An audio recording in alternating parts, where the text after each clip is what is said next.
반갑습니다. 오늘 강의는 교단품 18장을 공부하시겠습니다. 전무출진을 서원한다 그런 말씀이죠. 서원할 때는 세간 생활에서 출세간 생활으로 완전히 그 방향을 바꾸는 때 아니겠어요? 그렇기 때문에 생활 판도가 완연하게 바뀌는 것이지요. 세간 생활할 때 습관이며 뭐 하고자 하는 의지며 주변 환경이 출세간 생활로 완전히 다른지라 그 심성 쓰는 것하고 생활하는 것이 마음에 만족하지 못할 때가 있어요. 그리고 세간 생활도 우선 지도자가 있고 피지도자가 있듯이 출세간 생활도 스승이 있고 제자가 있잖아요. 동지가 있고. 그럼 동지도 세간 생활하는 동지하고 출세간 생활하는 동지하고는 영 다르거든요. 그러니까는 중도의 마음이 변할 수가 있어요. 그러니 처음에 저물친 서원을 세울 때에 더 깊이, 더 광범하게, 더 미래적으로 잘 생각해서 서원서를 제출해야 된다. 그런 말씀이에요. 중도에 서원서를 이제 법계에 맹서하고 스승께 맹서하고 다 서약을 해놓고 중도에 해지를 하면 중도에 탈락이 되면 그의 상은 벌이 있다 그런 말이죠. 진리기에 맹서했는지라 반드시 진리가 감응을 하신다. 그러므로 미리 아주 조심해서 잘 생각해서 전무신을 서원해야 된다. 그런 말씀이셔요. 또 하나 말씀은 전무신이 되어가지고 지도자가 됐어요, 이미. 지도자 위치에서 지도자는 말씀으로 지도하지 않아요. 행동으로 지도하시고 생활 모습으로 지도를 하시는데 그 말씀 가운데 당신이 대각을 하지 못하고 여기는 대각이라고 하셨지만은 정각, 바르게 깨닫지 못하고 또는 대각, 크게 원만하게 깨닫지 못하고 그 말씀이죠. 바르게 깨닫지 못한 실정에서 또는 크게 깨닫지 못한 그런 상태에서 만약에 본인이 정각을 했다고 한다든지 대각을 했다고 한다든지 이렇게 말하면 그 대중을 크게 속이는 것 안 되겠어요? 이렇게 대중을 속이는 교화를 한다면 그에 대한 또한 악도를 면하지 못한다. 악도라는 것은 아주 중벌이에요. 악도를 면하지 못하리라 이렇게 말씀을 하신 것이 아주 중요한 말씀이죠. 여기도 꼭 전무출진만이 그러는 건 아니겠죠. 제가 교도 입장에서도 똑같은 본문으로 받아들여야 되지 않는가 그리 싶습니다. 진리전에 서약한다는 일이 참 무서운 일이에요. 진리전에 서약을 한다는 것이 그 후일에 배신할 여지가 많이 있습니다. 종교마다 그런 분이 간혹 하나씩 일어나요. 그런데 진리가 반드시 용서하지 않는다. 그런 말씀이죠. 여기서 우리가 잘 생각해 볼 여지가 많아요. 결국 그 사람은 세상에 돌아가서 무슨 일을 자기 뜻대로 욕심이죠. 재생명력 안에 욕심이에요. 욕심대로 뜻대로 이루고자 하지만은 그 일이 자기 마음대로 이루어지지 않는다. 그런 말이죠. 그 앞길이 절로가 반드시 진리의 감흥으로 막히게 되나니라 그런 말씀이에요. 이 진리계는 법계라는 것은 진리적인 감흥도 있지만은 천인아수라 아시겠죠? 천인아수라가 계시기 때문에 그러한 아주 여실한 증계를 받아요. 이 말씀을 가벼이 알아두고는 안 된다. 그러니까 법계에 서약을 올릴 때는 아주 신중히 꼭 자기가 자신을 만한 서약 그런 서약을 하고 서약한 대로 그대로 실행하도록 온 심혈을 다해야지 그냥 건성으로 한단 말이죠. 그렇게 하면 안 된다 그런 말씀이에요. 이제 본인이 이런 질문을 받았어요. 어느 종교는 이제 원불교 아니고 불교도 아니고 다른 종교에서 죄를 짓고 참회하면 진리가 깨끗이 용서한다. 이렇게 하는 데가 있어요. 종교마다. 너가 오늘 잘 모르고 큰 죄를 지었지만은 진리전에 진실한 마음으로 참회하고 고해하면 그 죄가 다 사함을 받나니라. 이렇게 이제 가르치는 종교가 있지요. 그도 성리적으로 이해하면 아주 큰 뜻이 갈마져 있어요. 성리적으로 우리 마음의 세계에서 이해하면 큰 뜻이 갈마져요. 내 마음 가운데 죄심이 일어나서 비록 죄를 지었다 할지라도 마음으로 진실로 고해하고 진실로 참여하면 그 죄가 전혀 물어서 사라져버린다, 그런 말씀이죠. 이해가 되죠? 마음에서 일어나는 것은 마음으로 해결이 되는 거예요. 그렇지만은 죄를 지을 때 진리를 상대해서 죄를 지었다든지 어떤 상대를 어떤 그 대상 인물, 사람이나 짐승이나 초목이나 그 대상을 향해서 서로 무슨 선악간의 업을 지었다면 그런 상대가 있는 거 아니겠습니까? 그러므로 그 죄업을 그대로 받게 된다, 그런 말씀이죠. 그러니까 내 마음도 참여하지 아니하고 저도 지은 대로 상응한다면 더 큰 벌이 나리겠죠. 그러나 내가 만약에 마음으로 진실하게 참여하면 그 죄는 훨씬 더 감면이 되겠죠. 그러나 소멸되지는 않는 것이죠. 상대가 있기 때문에 이러한 것을 잘 이해해야 돼요. 죄가 완전히 사라지는 것은 아니다. 인과로서 지은 것은 사라지지 않는다, 그런 말씀이에요. 그러니까 또 어느 종교는 죄를 짓고 참여해도 지은 죄값은 받게 된다, 이렇게 주장을 하지 않아요? 이럴 때 어느 주장이 옳다고 생각하시나요? 그걸 한번 잘 공부해 보셔야 되겠죠? 죄를 짓고 진정한 참여를 하면 하늘이 용서하고 내가 나를 용서하여 마음이 청정해지는 것은 사실이죠. 그러죠? 그건 사실이요. 그렇지만은 상대방이 용서를 하지 않는지라 죄가는 반드시 받게 되는 것이다, 그런 말씀이죠. 우리가 그 버러지를 한꺼번에 많이 죽였단 말이요. 내가 아주 공도 헌신을 하는 마음으로, 지심으로, 마음에 사심이 없이 아주 공심으로만, 순일한 공심으로만 그 죄를 지으면 그 죄과가 나에게 돌아오지 않고 공도로 돌아간다, 그런 말이죠. 그런 법문 하신 일이 있죠. 그거지. 네가 만약에 그 많은 버러지를 할 때 순일한 공심으로 한다면 그렇게 되고, 만약에 조금이라도 사심이 있다면은 그 허물이 또한 너에게 돌아가리라, 그런 말씀을 하셨어요. 이 공도회상에서 생각하고 행동하고 생활하는 것은 매우 중요한 것이고 진리와 합산한 것이죠.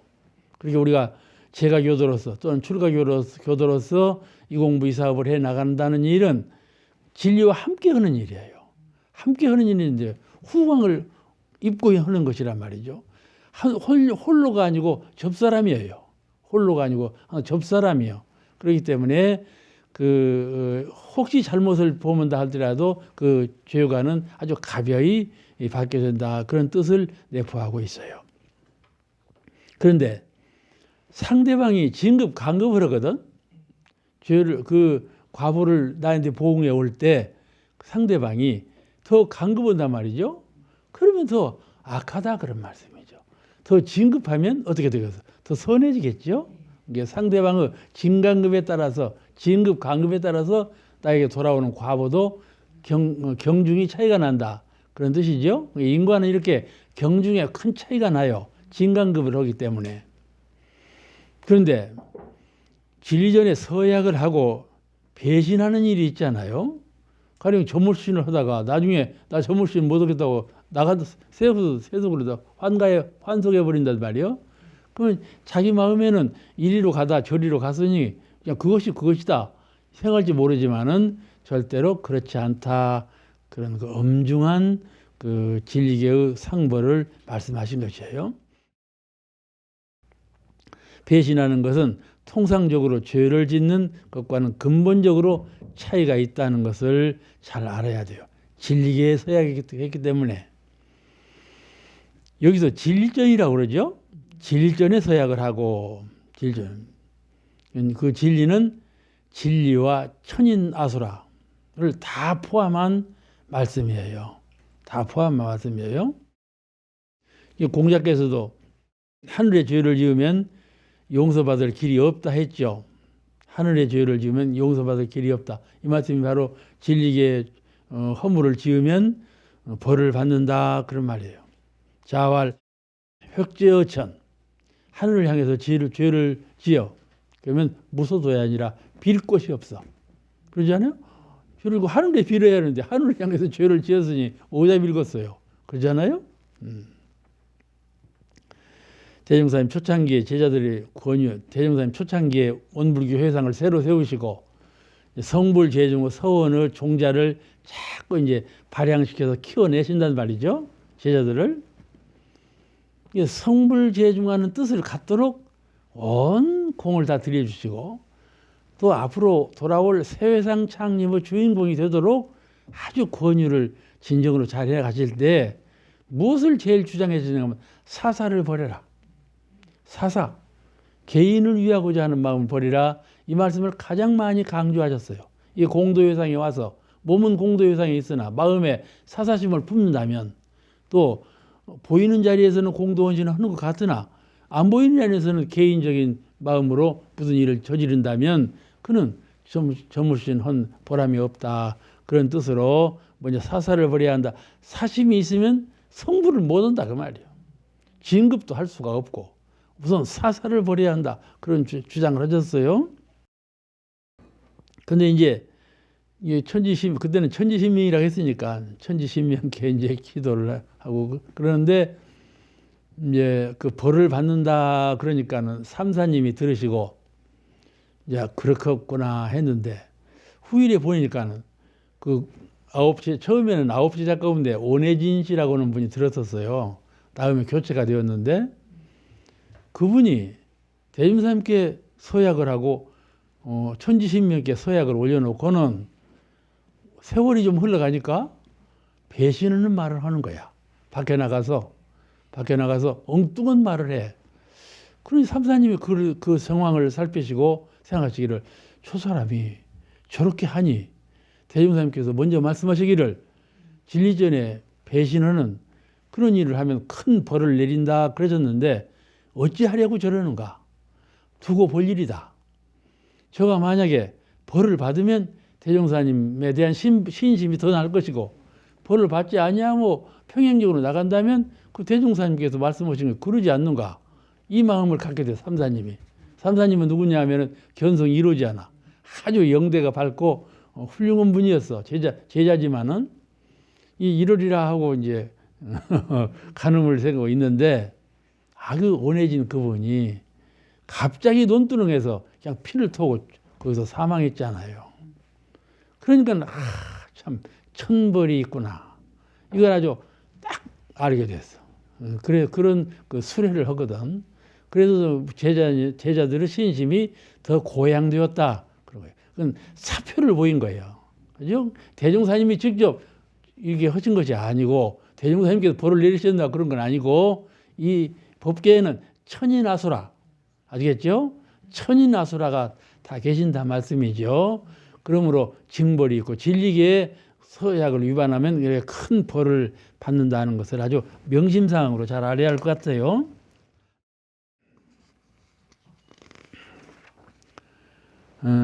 그간 이 전무신을 사퇴하고 사가로 돌아간 분들이 몇 분 있어요. 근데 다 안 돼요. 다 눈물 흘리고 살게 돼요. 그러잖아요. 제가 이제 교당에 나가서 설법을 하고 이게 같이 앉아서 밥을 잘 먹지 않아요? 그럴 때 이제 제 앞에 오는 거예요. 인사하려고. 근데 그냥 그렇게 울었어요. 그때 한 생각 잘못해가지고 퇴전해가지고 그 전로가 잘 되지 않는다는 말이죠. 잘 되어도 눈물 나올 일이죠. 잘 돼야도 눈물 나올 일이지만은 잘 안 되는데 얼마나 더 그 옛날이 그립겠어요. 그런 그 심혈을 토로하는 것을 많이 봤어요. 또 하나 대중을 지도할 때 대각을 못하고 퇴각했다 한단 말이에요. 또 정각을 못하고 정각을 했다. 정각 아시죠? 정각 정행 바르게 깨달았다. 사리를 깨달을 때 바르게 깨달은 정각, 대각, 원만한 대각. 정각을 오래오래 가면 정각 도인이 오래오래 더 수도를 하면 대원정각을 하게 된단 말이죠.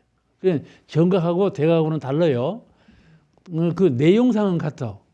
한 일에 대해서, 한 이치에 대해서 바르게 깨치는 것은 대각이나 정각이나 같은 것이지만은 대각은 더 원만한 모든 것을 다 깨닫는 아주 그 근원적인 것을 투득하는 그런 것이 대각이고, 정각은 그 일, 그 이치에 대해서 바르게 깨닫는 것을 정각이라 그래요. 그 이제 정각을 못하고도 정각을 아니하고도 정각했다고 말한단 말이죠. 다 무슨 말씀인가 하면 대종사님께서 이렇게 말씀하셨으나 나는 이렇게 생각한다. 이런 말을 하기 쉽거든. 그러지 않아요? 요새는 메타언어라는 것이 있어요. 메타언어라는 것은 대중을 사물을 살필 때 꽃은 꽃이고 사람은 사람이고 이것은 이제 평상적인 말이고, 이것과 저것을 어울려 가지고 딱 위로 솟기는 차원을 더 높이 말하는 것을 메타언어라고 그래요.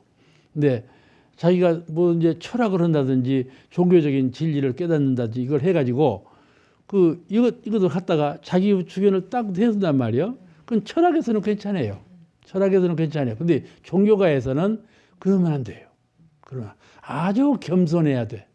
자기가 뭔가 좀 투둑한 것 같지만은 그건 불완전해요. 성령께서 하신 것하고는 완전히 차별이 나는데 자기는 또 그걸 큰 그냥 깨달음으로 알거든. 그래서 상해 가려하고 잘못하는 경우가 있어요. 예, 그렇게 해서는 안 된다. 그런 말씀을 하신 것이에요. 불가에서 성도하면 삼명육토를 얻는다고 평상적으로 말을 해요. 모든 사람들이 성도하면, 성불하면 상명육토를 얻는다. 이제 삼명은 천안명, 숙명명, 누진명, 그렇죠? 세 가지.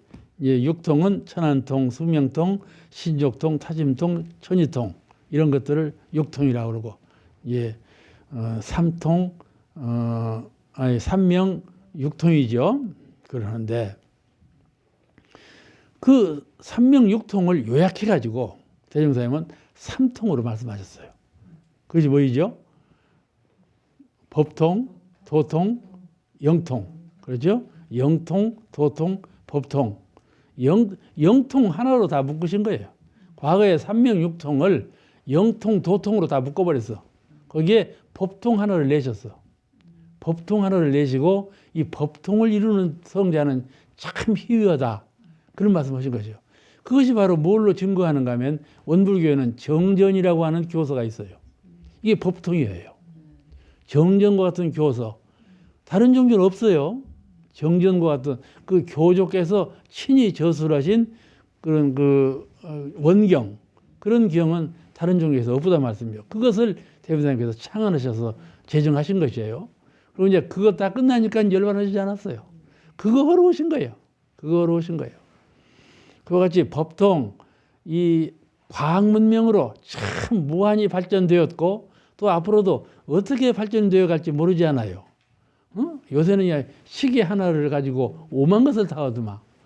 그러니 참 그 문명한 사회가 어떻게 될지 모르겠다 말씀이죠. 그런 과학 문명 시대 또는 직연도 그러죠. 우리 사람 수명도 좀 100세로 가다 120세로 가고 막 그러잖아요. 평균 수명이. 이제 그런단 말이죠. 그러는 세상에 돌아오는데 과연 그때 무엇이 정법이 되겠는가? 이 문명한 과학과 도덕 문명이 아주 상승해서 최상의 문명 세계를 이뤘을 때 그때의 사회, 그때의 인류, 그때의 개인을 어떻게 제도할 것인가 하는 것이 과거 법으로 과연 맞겠는가 생각해 본다면 우리가 결함이 많다 그걸 느끼게 되는 것이죠. 그래서 우리가 영통, 도통, 법통 이 세 가지로 함축해 주셨어. 삼명육통도 물론 하나하나 다 세밀하게 규정되어 있지만은 그것은 영통하면 다 통해버리는 것을, 그렇죠? 영통. 과거에는 영통, 도통만을 성자께서 말씀하셨는데 법통을 해야 된다 그런 말씀이세요. 그다음에 교단품 19장을 공부하십니다.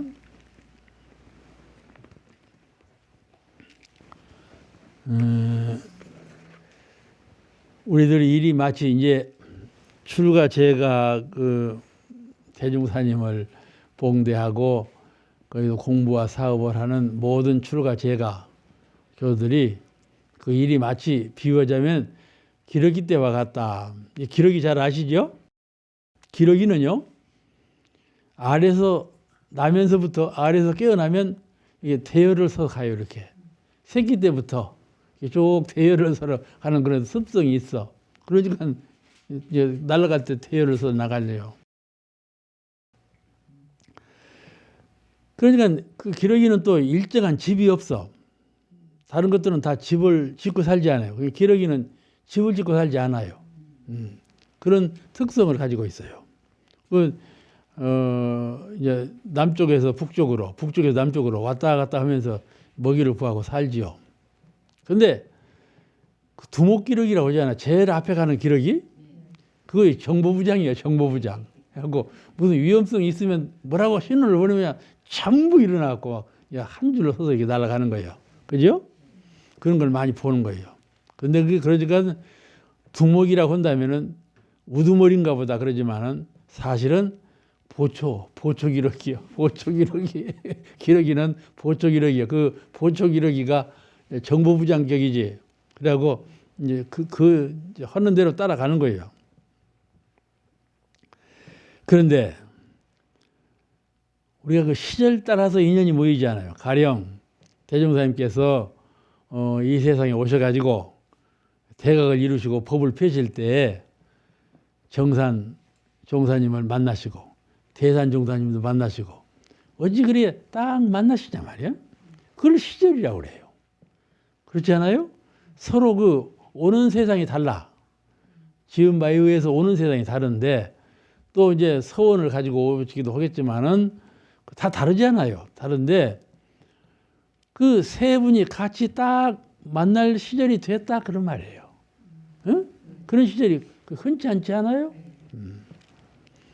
그와 같이 이렇게 인연 동지가 혹은 출가 혹은 제가로 서로 이렇게 만나지는 거예요.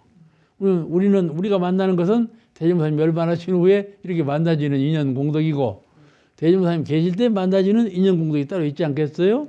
이게 시절 따라 기러기가 시절 따라 남으로 혹은 동으로 말씀한다는 뜻이 시절이라는 뜻이 그런 뜻을 갖고 있어요. 서로 이게 이제 한 회상을 일으키려면 그런 인연 동지가 아주 근기가 높으신 인연 동지가 서로 만날 수 있는 회상을 하나 열 수 있는 그런 기연을 만나야 이 회상이 이루어진다 그런 말이죠. 이제 우리가 다른 말로 말하자면 대종사님께서 강림하신 것 아니겠어요? 법계에서 이 세상에 강림하셨는데 그런 강림 따라서 참 보좌해가지고 대종사님 법을 봉대해가지고 한 회상을 열 만한 아주 수승한 제자를 만나게 되시는 점 이것이 아주 희귀한 일이죠. 그 시기가 언젠가 하면은 일정 아주 일본이 승세를 해가지고 한국하고 전 아시아 전 지역까지 오고 미국 본토까지 침략하려고는 그런 전쟁을 일으키지 않았어요? 일으켰는데 그러니까 한국은 피폐하게 짝이 없는 나라가 되었죠. 그래서 그야말로 이 도탄에 빠진 그러므로 민심은 구세성자를 아주 갈구하게 되는 그런 시기였죠. 그런 시기에 그것도 시절이에요. 그것도 하나의 시절이요. 중생들이 전부 갈구하는 성령께서 오시기를 아주 갈망하는 그런 시기에 오셨단 말씀이죠. 그 세 분 성령께서 같이 오시고 그렇게 조화를 이루는 그런 모임이 참 희귀하지 않겠어요?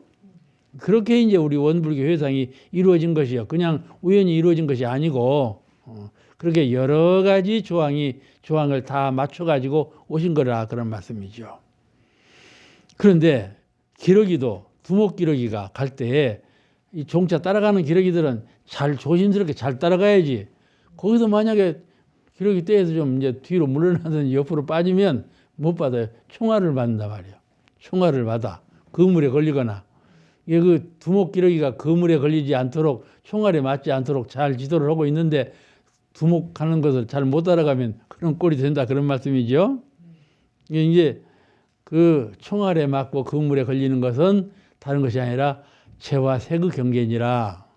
재물에 사심이 동하고 여색, 남녀 문제로 마음이 동하면 그것이 들어서 이 도분에서 이탈하게 되고 큰 그 악도를 면하지 못하게 된다 그런 말씀이셔요.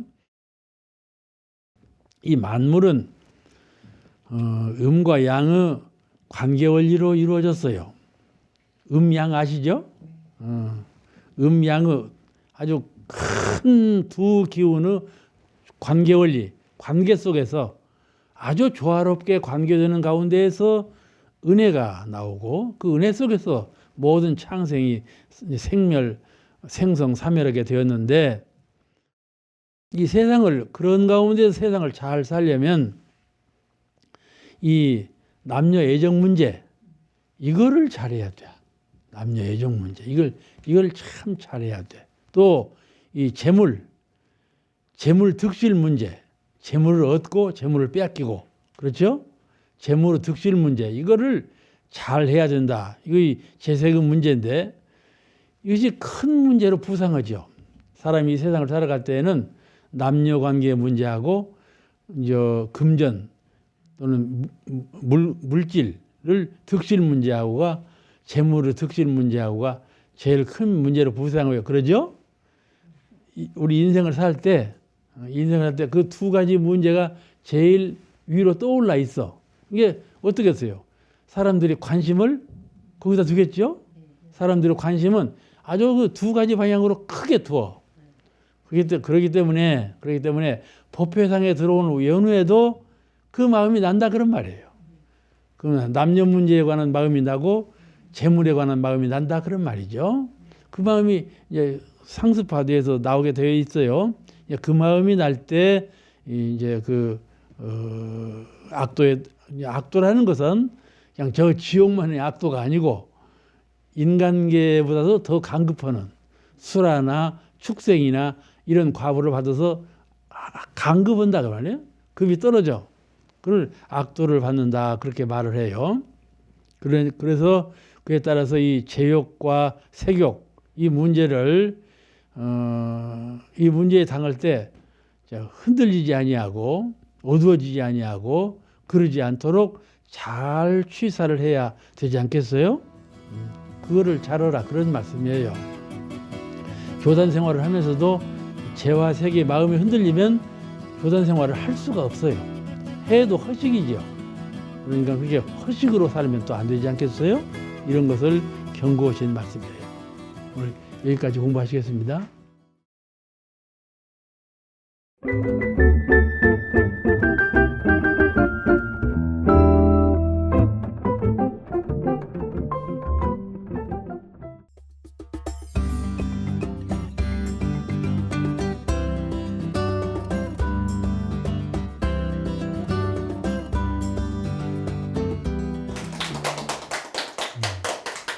반갑습니다.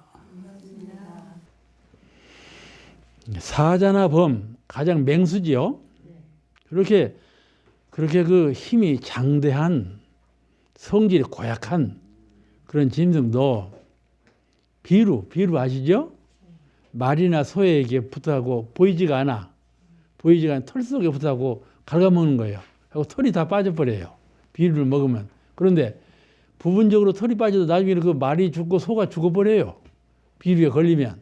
그냥 눈에 보이지 않는 그렇게 미미한 것일지라도 그것이 자꾸 번성하면 생명을 위험하다 말이죠. 그렇다 그런 말씀이에요. 그리고 처음부터 그렇게 크게 나게 돌아온 것이 아니고 처음에는 미미해서 이것인가 저것인가 분별이 잘 안 나. 시비가 잘 안 가려져. 이렇게 해도 무방할 것 같다. 그런 마음이 나. 아시겠죠?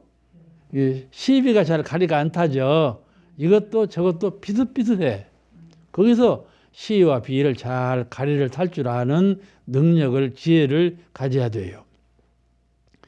이 미미한 비룩 이것이 무엇인가? 첫째, 지도인이 공석에서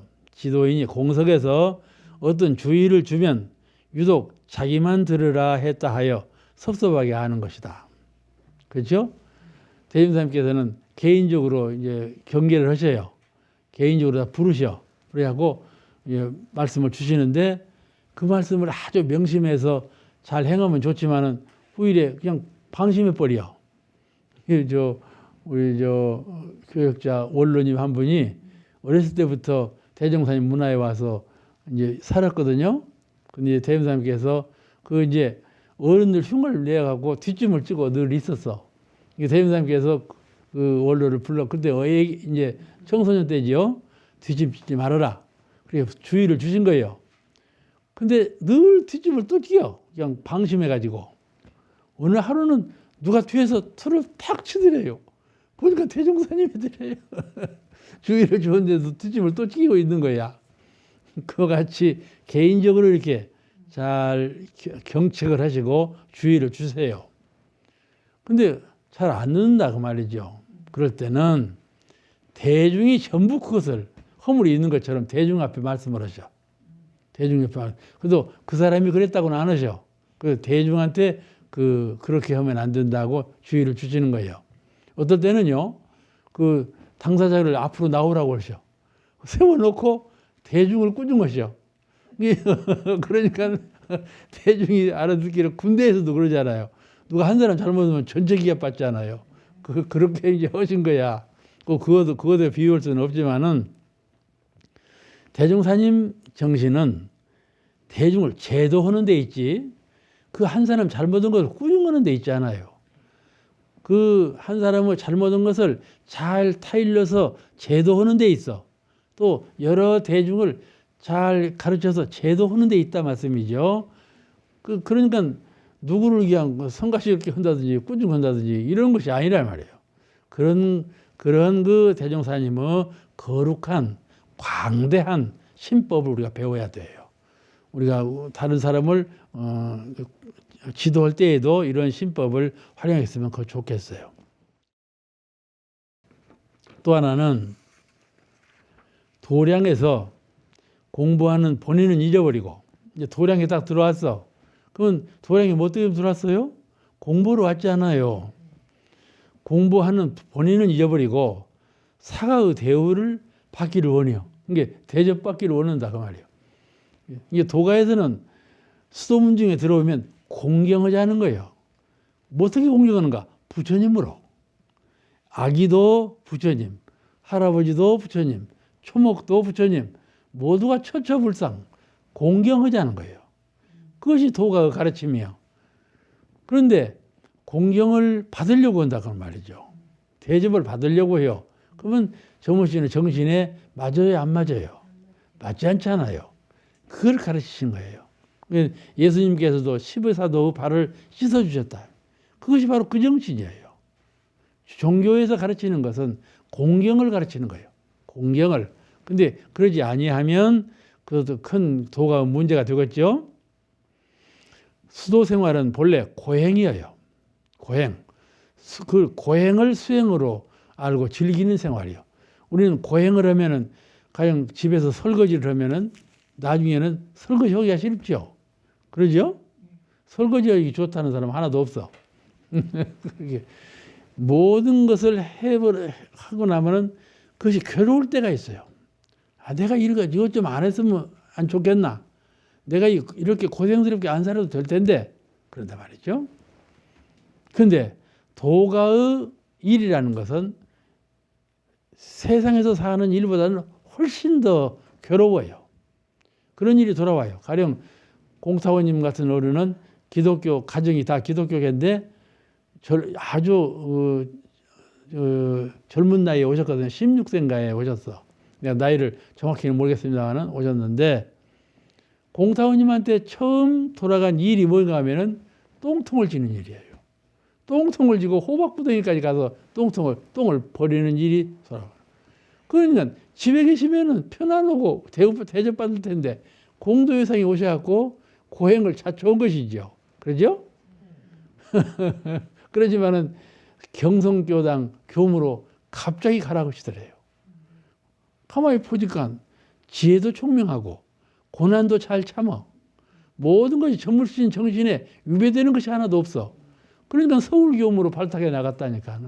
그러죠? 그러니까 이 고행을 하면서도 기뻐, 마음 가운데. 왜 기쁜가? 스승을 만난 거야. 나를 제도의 큰 위대한 성자를 만났구나. 그 기쁨. 언젠가는 내 이 도를 배워서 도력을 함양해서 나도 큰 도인이 되리라 하는 기쁨 때문에 그 몸으로 잠시 수고로운 것은 고행이지만은 고를 느끼지 않냐고 기쁨으로 느껴진다. 그런 말이죠. 그게 오히려 기쁨으로 느껴져. 이런 도량 생활을 해야 된다. 그런 말이죠. 그런데 그 공부하는 그 본심을 잊어버리고 대우를 받기로 한다면은 그건 참 금기할 일이 아니겠어요? 그렇죠? 우리가 교단적으로 또는 한 교당에서 또는 사업기관에서 근무를 할 때 봉급도 작죠. 무화봉공이니까 봉급도 없잖아요. 또 스승의 지도를 받아야죠. 대중을 권하려야지도 보통 일이 아니에요. 우리 한 교당의 교무님이 교도님을 지도할 때 그 보통 일이 아닙니다. 어느 분들은 나도 교무님처럼 좀 편안해야 좋겠다. 법복을 입고 설교 나가시고 그냥 그렇게 한가한 것 같이 보이지. 그런데 전혀 그렇지 않지 않아요? 그러니까는 도가에 들어와서는 그 대우받는 생각을 하지 아니하고 항상 봉사하는 그걸로 정신을 삼아야 된다. 그런 말씀이에요. 세 번째, 자기가 충고를 받게 돼요. 이 대중생활을 하면은 받을 좀 결함이 있게 돼요. 무엇인가에 잘못하는 일이 발생해요. 그럴 때 충고를 받게 되죠. 그런데 그 충고받는 그 사람을 원수같이 알아. 그런 수가 있어요. 아이, 자네, 이거 이렇게 해야지. 이렇게 왜 하는가? 충고해 주면은, 그랬어? 하고 잘 고쳐버리면 되는데, 자기 허물이 드러난 것을 우세스럽게 알아. 우세스럽게 하고, 그 경책하는 사람을 그냥 미워해. 좀 조용히 좀 해주지. 뭐 이런 생각으로. 조용히 해도 미워해. 이렇게 그 충고를 잘 받는 것을 고맙게 생각하지 않는다. 그런 말이지요. 특히 이제 대중 가운데 충고를 들으면 그 말 누가 없을까? 그러면 대지를 하는 거예요. 이 사람 찾아가고 너 했니? 저 사람 찾아가고 너 했니? 이렇게 대중생활에는 그런 것이 많아요. 이런 것을 아래 시자들이 하면은 그거 참 고민스러운 일이죠. 그런 걸 하지 말라 그런 말이에요. 충고한 사람을 미워하거나 대지를 하거나. 또 하나, 이 공도회상에서 주의할 일들이에요. 공도회상이라는 것은 작게 보면 교당이에요. 교당 안에서 이런 일이 일어나요. 크게 보면 교단이죠. 교당이나 사업체나 어느 기관에서 일할지라도 이런 것에 빠지지 말라 그런 말씀이에요. 네 번째로 충고하신 것은 지위와 신용이 드러나. 이제 우리 교단에도 급이 있잖아요. 가령 교무, 보좌교무, 부교무 그러죠. 또 이제 우리 제가 교도 가운데도 단장, 중앙 뭐 다 있잖아요. 그런데 지위로 본다면 지위죠. 그것들이 다. 그다음에 법위로 본다고 해도 그 지위에 속하는 것 아니겠어요? 그래서 지위가 높아갈수록 신용도가 높아가는 것이죠. 그분에 대한 믿음이 강해져. 그러므로 믿음이 강하다는 말은 따르는 권속이 많다 그런 말이에요. 그분이 지위와 신용이 돈독해지면 그분을 따르는 사람이 많아져. 그럴 때 상을 갖는다 그런 말이에요. 존자상을 가져. 이게 우리 불교에서는 수자상, 아상, 수자상 뭐 그러죠? 그 아상, 인상, 중생상, 수자상보다도 그 중에서도 아상, 수자상 이걸 갖게 돼. 내가 무던하다. 내가 좀 오래되었다. 내가 좀 높다. 이런 마음을 갖게 된다. 그 마음을 갖지 말아라. 그게 부족하신 말씀이에요. 옛말에 법고 마장이라는 말씀이 있어요. 법이 높아졌지만은 마도 또한 높아졌다 이 말이지. 법이 높아져서 마를 항복해가지고 마가 사라져버려야 하는데 법고 마고, 법도 높아지고 마도 높아지고 이런 것을 마음속에 다 수용하고 있는 거예요. 왜 수용하는가? 법이 아르마리에 그쳤어. 실제로 내 마음을 닦는데 보탬이 되지 않았어. 실제로 내가 경계 속에서 마음을 훈련하는데 보탬이 되지 않았어요. 그래서 아는 것에 그쳤어요. 그러면 대중은 법고, 저분은 참 아는 것이 많아. 법에 대해서 모든 걸 해석해도 다 맞고, 뭐 법임답을 해도 다 옳다 말씀이죠. 그런데 그 마음 가운데 내가 무던하다 그런 상이 가려져 있으면은 그게 마고거든. 마가 생긴 것이거든. 그 상 때문에 모든 게 일어나는 거예요. 이렇게 해서는 안 된다 그런 말씀이에요. 내 지위와 지신형이 드러날수록 자존심이 커나는 것인데 이 자존심을 갖지 말라 그런 거예요.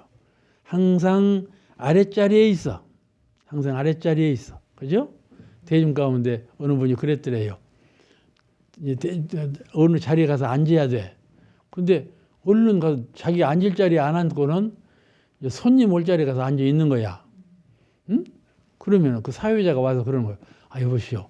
그 자리는 누가 앉을 자리인가 다른 데로 앉으시오. 그럼 그 자리에 물러나야 되잖아. 그럼 물러날 때 또 이제 정신 차려서 자기가 앉을 자리에 앉아야 할 것도 아니에요. 또 앉은 자리로 사회자가 또 와서 저쪽으로 앉으시오. 그럼 얼마나 그 창피한 일이요. 그렇잖아요. 그죠? 그와 같이 마음 가운데 그런 마음이 있어. 자기를 높이고자 하는 마음이 있어. 그러니까 언제든지 겸손하고 사양하는 그런 자세로 하되 그 안에 갈머져 있는 실력은 그대로 있는 것 아니겠습니까? 실력은 그대로 있는 거예요. 그럼 대중은 그 실력 따라서 존경하는 것인데 실력은 갖추지 못하면서도 자리만 차지한다 하면 안 될 일이죠. 그것이 대중과 같이 살 때 얼핏 하면 그런 실수를 범할 수가 있어요. 말도 그렇죠. 이제 그 널뛰기 봐요. 널뛰기는 내가 탁 아래로 아래로 내려가면 상대방이 올라가지 않아요. 근데 그 상대방이 어떻게 해주는 거니? 탁 내리면 나를 올려주지 않아. 그죠? 내가 낮추면 상대방을 높여주고 내가 낮추면 상대방이 자기를 낮추고 나를 높여준단 말이죠. 널뛰기 같아. 그와 같이 낮추면 반드시 높임을 받는다 그런 말이죠. 우리가 그 음양상승이라는 원리를 우리가 살다 그러죠. 음양상승을 다른 말로는 음양상추라 그래요. 음양이 서로 이긴다. 상승이죠. 그런데 상추는 서로 민다 그런 말이에요.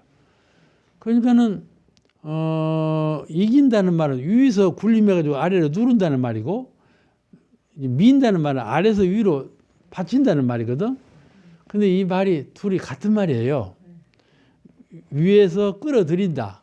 아래에서 민다는 말은 같은 뜻이에요. 그래서 이게 음양상승, 음양상추 그 말이 같은 뜻인데 글자만 달라요. 그리고 예를 들면 여기 아궁이를 놓지 않아요. 아궁이 놓을 때 불을 떼지 않아요? 불은 뜨거운 기운이에요? 찬 기운이요? 뜨거운 기운이죠. 뜨거운 기운이 들어가서 찬 기운을 몰아내, 밀어내. 그렇지 않아요? 그것이 음양상추요. 뜨거운 기운이 찬 기운을 밀어내는 거예요. 그런데 그 반대로 생각해 봐봐. 반대로 찬 기운이 있었는데 뜨거운 기운이 들어오면 찬 기운이 올라가면서 뜨거운 기운을 흡입해. 이거 내가 그 반대로 한다. 뜨거운 기운이 솟아오를 때 뜨거운 기운이 위로 올라가죠. 부상하죠. 그럴 때 찬 기운을 아래서 잡아당기는 거예요. 뜨거운 기운이 위로 올라가면서 찬 기운을 아래 잡아당기죠. 그러죠? 회타원님 왜 그래요? 방에서 환기를 할 때 더운 기운은 나가지 않아. 나가고. 그러면 아래는 뭔 기운이 들어와? 찬 기운이 들어오는 거예요. 그렇죠? 뜨거운 기운이 나갈 때 찬 기운을 빨아들여. 빨아들이죠? 서로 빨아들여. 그런 것을 음양상추라 그런다. 그런 말이에요. 그게 같은 뜻이에요. 음양상승, 음양상추 그렇게 말을 하는데 그런 이치에서 우리가 살고 있지 않습니까? 그렇기 때문에 내가 높은 채 하면 안 된다. 그런 말이에요. 높은 사람은 아랫사람을 끌어올려주는 강자는 약자를 강자로 자꾸 상승시켜주는 그런 역할을 해야 되고 약자는 강자를 높이 받들면서 자기도 강자가 되어가는 이런 그 생활을 공동생활에서 해야지, 내가 만약에 윗자리에 있다고 해서 아랫자리를 무시하고 상을 내면 그 반대 현상이 있잖아요. 이게 음양상승의 도리에 맞지 않아. 음양상승이라는 것은 음과 양의 두 기운이 완전한 조화를 이룬다 그런 뜻인데, 이렇게 맞지 않게 하면 이제 세상에서 유리되고 그 고가 돌아오는 것이죠. 그래서 지혜와 신용이 드러날수록 자존심을 갖지 아니하고 공경한 마음을 가져야 된다, 그런 주의를 주셨어요. 꼭 우리가 신법을 때 그렇게 해야 되겠죠. 내가 나를 낮춘다고 해서 낮아지는 것이 아니다. 심리상 자기가 자기를 꼭 높이려고만 해요. 다섯째, 대중 가운데 자기만 편하고 그럴 수가 있어요. 나만 좀 편하려고 해요. 좀 쉬자, 좀 숨자. 옛날에는요, 숨는 사람을 도인이라고 그랬어요. 숨는 사람을 도인이라고 그랬어. 그러죠? 나타나려고 하는 사람은 도인이라고 안 봤어. 근데 그런 것은 아니에요. 숨으려고만 하는 사람, 쉬려고만 하는 사람, 쉬려고 해요. 고도이니까. 그죠? 좀 쉬자. 가령 쉬운 예로 들자면 선악간에 보내요. 선도 보내고 악도 보내요. 불교에서는 전부 보내로 봐. 선악간에 다 보내요. 그러면 선한 마음도 쉬어야 하고 악한 마음도 쉬어야 한다. 그냥 푹 쉬자. 그 마음이 생기는 거야. 도문에 들어와서 영력, 신령스러운 영혼의 힘을 갖춘다든지 정력, 모든 판이 움직이는 판인데 그 가운데서 움직이지 않는 힘, 이런 정신력을 갖추려면 좀 쉬어야 한다. 좀 푹 쉬자 하고 쉬려고만 해요. 알겠죠? 그냥 쉬고 있으면 그 사람이 도력이나 갖출 것 같아요. 근데 진정한 공부는 그러지 아니하다. 철이든 도인은 그렇게 하지 않아. 그래서 이 도가에 들어가 가지고 자꾸 쉬려고 해. 그건 나태를 불러와요. 그리고 이 자꾸 쉬려고 하면 이 회당은 누가 창건에 가겠습니까? 쉬려고만 하면 어떤 사람이 들어서 창생을 다 제도하겠는가 말이죠. 그것이 자기 이욕심만 빠진 거예요. 자기 주장만 빠진 거예요. 함께 하는, 또 이 성불 재중해야 되는데 재중을 등한히 하는 이런 총중에 빠지게 된다, 그런 말씀이죠. 이게 대종사님 교법은 안 맞는 거예요. 대종사님은 동중정, 정중동, 생활하면서 공부하고 공부로서 생활을 더 밝히는, 그러죠? 이런 공부법이거든요. 우리가 해보면 잘 알아요. 해보면 가만히 앉아서 좌선만 한다고 해서 정신이 맑아지는 건 아니에요. 이게 활동하고 생활하면서도 정신만 잘 차리면 정신이 맑아지면서 밝아지면서 원만해진다, 그런 말씀이죠. 그런 정신수양 공부가 따로 있는 것인데, 이런 정당한 공부길은 놓아버리고 푹 쉬자, 그냥 숨어버리자, 이런 수양길만 채택한다면 도리에 어긋난다, 그런 말씀이죠. 그래서 그 대중간 자기만 편하게 하고 그런 자기만 생각해 달라고 하는 그런 마음이 싹트기 시작하면은 이건 안일무사 아니겠어요? 안일무사에 빠지게 되면 어떻게 되겠어요? 대중 가운데 안일무사하면 안 되죠. 우리가 저도 그래요. 좀 피하고 싶다 그러면 나 몸이 좀 아파서 핑계 대고 쉬거든요. 근데 그 핑계가 아닐 수도 있지만은 그렇게 쉬기를 주장하면은 이제 차고 그런 방향으로 흘러가서 아무것도 안 해버려. 그러면 이 공도사회는 누가 해가겠습니까? 그러면 그것을 크게 경책하신 거예요. 그렇게 하지 않도록. 또 여섯째는 자기 언행, 말하고 행동하는 것은 존절하게 하지 않아. 조심하지 않아. 그러면서 동지들이 나에게 의견 소통을 안 해줘. 나에게는 쉽게 말하면 정보를 제공 안 해줘. 나하고는 대화를 잘 안 하려고 해요.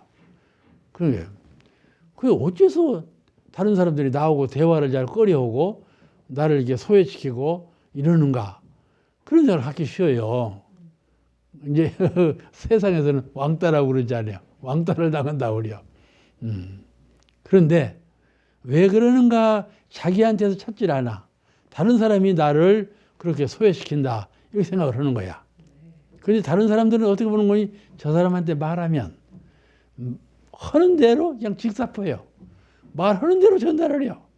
또 갑이라고 말하면 갑, 을을 또 붙여서 말을 해요. 이게 언행을 조심을 안 해. 저 사람은 말을 함부로 하고 그냥 듣는 대로 말하고 말을 소화할 줄을 몰라. 그렇게 인지가 되면 그 사람한테 말하고 싶겠어요? 안 하고 싶겠어요? 안 하고 싶지. 그 사람하고는 말을 안 하고 싶어. 그냥 자기가 언행을 말하고 행동하는 걸 존재로 하지 아니하면서 다른 사람이 나한테 소통을 안 해준다고 이렇게 원망을 낸다 그런 말이죠. 대중 가운데 이런 일이 퍽 많아요. 그렇게 하지 말라 그런 것이에요. 마지막으로 7째. 생각해 줄수록 만족이 없어. 만족이 없어. 생각해 줄수록. 그럴 수가 많죠. 만족이 없고 전에 없는 버릇이 생겨나. 그러죠? 전에 없는 버릇이 생겨나. 이제 수도자는 먼저 욕심을 끊어야 하는데 욕심이 끊어지지 않아 가지고 이게 해줄수록 먹는 것이나 입는 것이나 존경받는 것이나 대우하는 것이나 이런 것을 해줄수록 더 바란단 말이죠. 대중 가운데 그러면 쓰겠어요? 그러면 안 되죠. 그래서 그런 그 욕심이 끊어져야 하는데 오히려 치성해져 가지고 이렇게 생활한다면 대중생활에서 공도 헌신의 생활에서는 맞지 않으니까 언제든지 대종사님 법문에 보면 이렇게 말씀을 하셔요. 먼저 욕심을 떼고 그렇게 말씀을 하셔. 대종경 공부 많으시면 잘 알아요. 먼저 욕심을 떼고 이렇게 하면서 이제 이어하라 그런 말씀이 늘 나와요. 그와 같이 욕심을 떼지 못하면 대중생활에서 이런 그 생각할수록 만족하지 않냐고 욕심을 더 내고 전에 없는 버릇이 생기기가 쉽죠. 오늘 여기까지 공부하시겠습니다.